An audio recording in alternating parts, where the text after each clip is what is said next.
Hi there, I'm Vincent Boss and I provide dating and self-improvement advice. And in today's podcast, we're going to be discussing 10x your chance to get your ex back. I provide audio coaching for breakup recovery, trying to get an ex back, attracting someone new, and life coaching. Visit www.dateme.tips for more details. Please check your spam and junk folders if you are expecting an email from me. Check out my socials for extra content. The links are in the description. So now let's get back into today's podcast, and today we are discussing 10x your chance to get your ex back. So if you have been dumped and want to try to get your ex back, you need the best possible chance. In today's podcast, I'll be giving you 3 super important pieces of advice to increase the chance of getting your ex back. So let's get straight into this, and point number 1 is talk, but with the right people.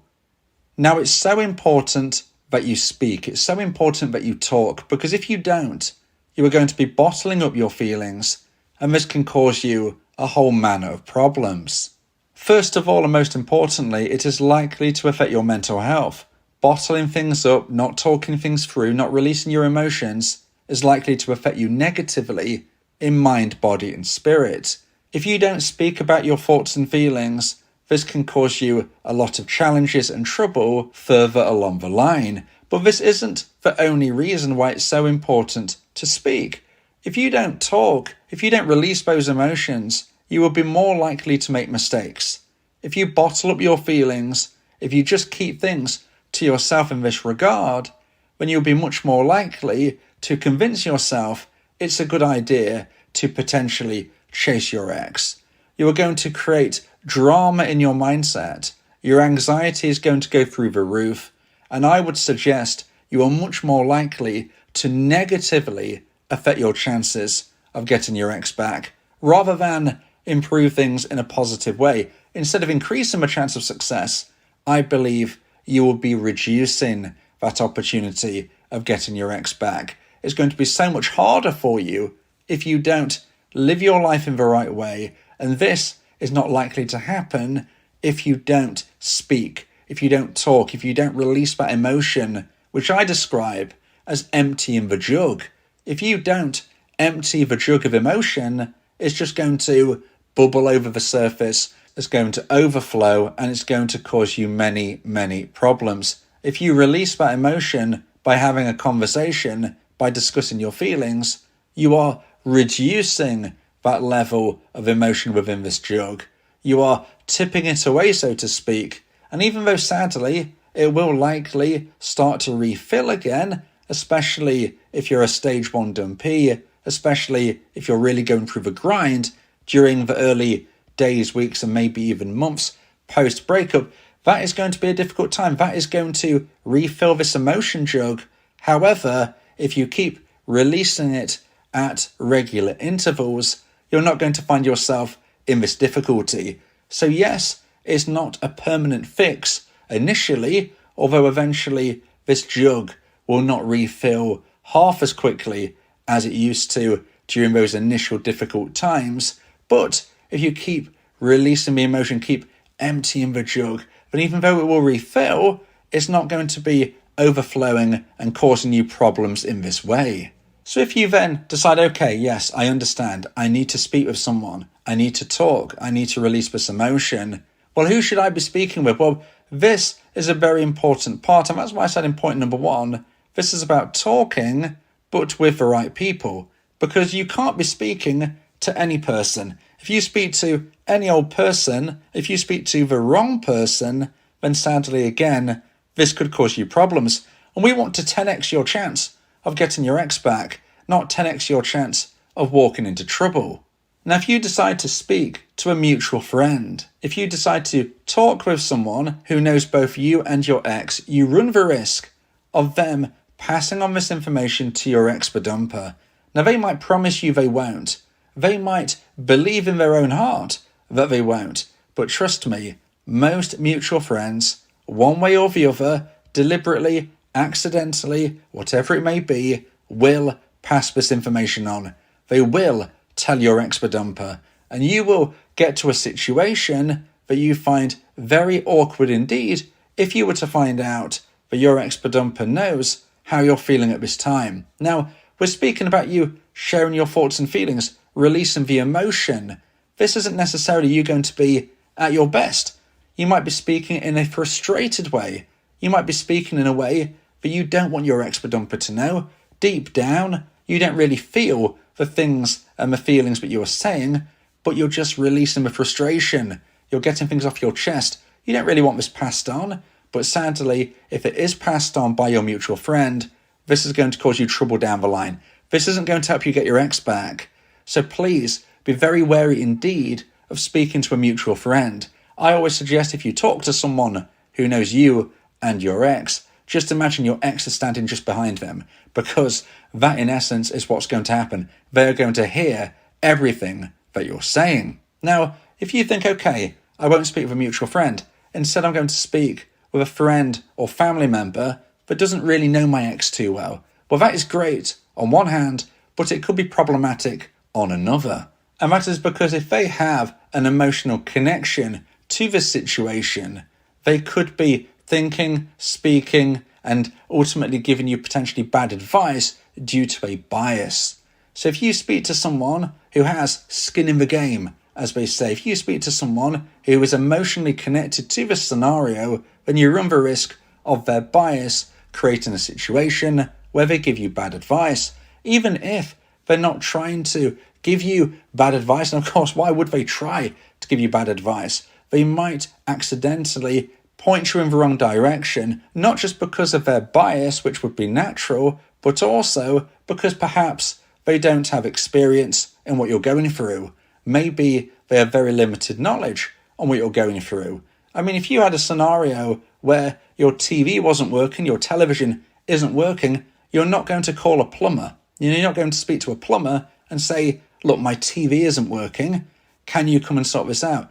You need to speak with someone who has experience in the situation. So make sure they don't have an emotional standpoint on this, but also make sure they do have a level of knowledge within it. And that is the challenge you have as a dumpee. Yes, you need to talk. It's very, very important that you speak with someone, but make sure it's not a mutual friend.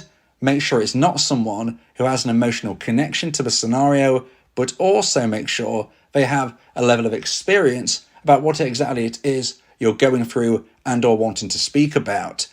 So now let's get into point number 2 and the second point of today's podcast. Please like this video if you're watching on YouTube and subscribe to the channel. And point number 2 is describe who you are. Now this is a little challenge for you. This is something that you might refer to as an exercise. I want you to grab a pen and a piece of paper, or perhaps you want to type it on your notes on your phone or your tablet, whatever it may be. I want you to write down a description of who you are. Who are you as a person? Now think about this deeply. Describe yourself in as much detail as possible. Pinpoint your traits. I want you to write down a list of what makes you you. Who are you? What are your traits? What are your behaviors? Understand you in a deep, deep way. And then I want you to consider the pros and cons of yourself. Now this can be difficult. Some people will be very, very harsh on themselves, and some people will be too glowing. Now the reality is we're human beings. We're not perfect, but also we're not likely to be all bad. So please try and have balance when you do this. And I understand as a dumpee, your self-esteem is likely to be lowered, and therefore you're probably going to be very, very harsh on yourself. But just make sure you're not too unkind. Maybe you want to ask somebody else's opinion on what makes you you, who you are as a person. Ask some advice. As long as you get this from a well-rounded person, you can include their thoughts when you are writing this down. Now, when you've wrote down this description, this is going to be really important, but I want you to look at it and work out where you need to improve. How can you add strings to your bow?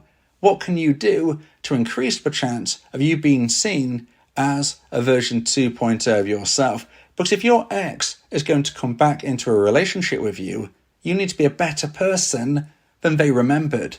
you need to be a better person than when you two were together. Now, this isn't to say that they're perfect and you're an awful person. Not at all. I'm not saying you're a bad person. I'm not saying they're better than you. But we need to look at reality. And reality is they decided this relationship was not working for them.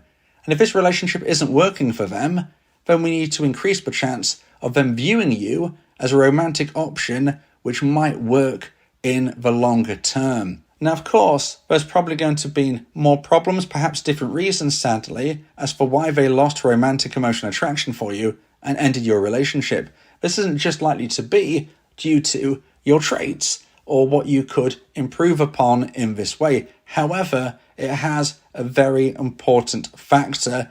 If your ex-dumper was to reconsider their position, then of course you've got your choice, whether you want to reconnect with your ex as well, but it's not just down to them. But for whatever reason they lost attraction, for whatever reason they ended the relationship, you need to spend your time apart, improving yourself, so that if and when you speak again, you can wow them. You know, we want a position where not only are they missing you and wanting to speak with you anyway, but if and when they do, they are really, really surprised and amazed by your progress, and this can really draw them in. And again, today we're looking how to 10x your chances of getting your ex back. This isn't just about getting them to miss you. We want them to have a conversation and then be amazingly, incredibly surprised by the progress, by the growth, by the self-improvement you've gone through. And I believe this exercise, this challenge that I've given you today, describing who you are, writing it down, looking at the gaps, looking at where you can improve, this can really help you get on the right track of what you need to do to become a version 2.0 of yourself. Now, if you would like advice and support about how to try and increase the chance of one day getting your ex back, then you may want to consider my audio coaching service, where me and you can speak one-on-one about your unique specific situation. Go to my website www.dateme.tips for more information about how I can become your coach and your teammate via my audio coaching service. Talking about your feelings can also improve your mental health. It helps prevent the buildup of negative emotions, which can lead to stress, anxiety, depression, and even physical health issues. Speak your heart to free your mind. So now let's get into point number 3 and the final point of today's podcast, about 10x your chance to get your ex back. And point number 3 is if in doubt. So if you feel in doubt about what to do next, if you're unsure about your next move, if you feel you need some generalized advice about what you can do when you don't know where to turn, well, this is where point number 3 is going to help you. Now, specific, unique advice is always going to be the best option. My audio coaching service is where me and you can speak one-on-one and really get to the nitty-gritty of what's going on in your scenario. However, in a generalized sense, if you don't know what to do, this is what I suggest. If you're the dumper, if you ended a relationship and now you've changed your mind, well, you need to reach out to your ex-dumpee. Now, I don't suggest you bombard your dumpee with lots and lots of contact. No, I suggest you reach out once. Generally speaking, I would suggest do it via a messaging app, a text. This is the least pressured way that you can reach out. I suggest that you explain your thoughts, your viewpoint, make sure that you apologize, and in essence ask if they would ever like to speak again to contact you. At this stage, dumpers, I suggest you implement my version of a no contact rule. Now, for those of you who are not aware, the no contact rule is something that lots of people suggest you implement if you have been dumped and want to try to get your ex back. Now, there are many different versions of a no contact rule that you can find online, and I believe that my version will give you that best possible chance of success. So I suggest that you subscribe to my YouTube channel, ring the bell for notifications, and check out the playlist entitled The No Contact Rule, where you can fully immerse yourself in my version of the rule. Now, if you're a dumpee, and you're thinking, okay, well, what do I do? You know, I was the one who was dumped. Well, if you're a dumpee and you don't know what to do and you're unsure of your next move, the safest option is to implement my version of a no contact rule straight away. And generally speaking, in an average kind of sense, if you're trying to consider, well, what does that mean for me? Well, the starting point, the safest option of what to do is to never contact your ex again unless they contact you first. So if you're a dumper, you do send out that first message, then you implement my version of a rule. But if you're a dumpee, you implement my version of a rule straight away. Now, there are caveats to the rule.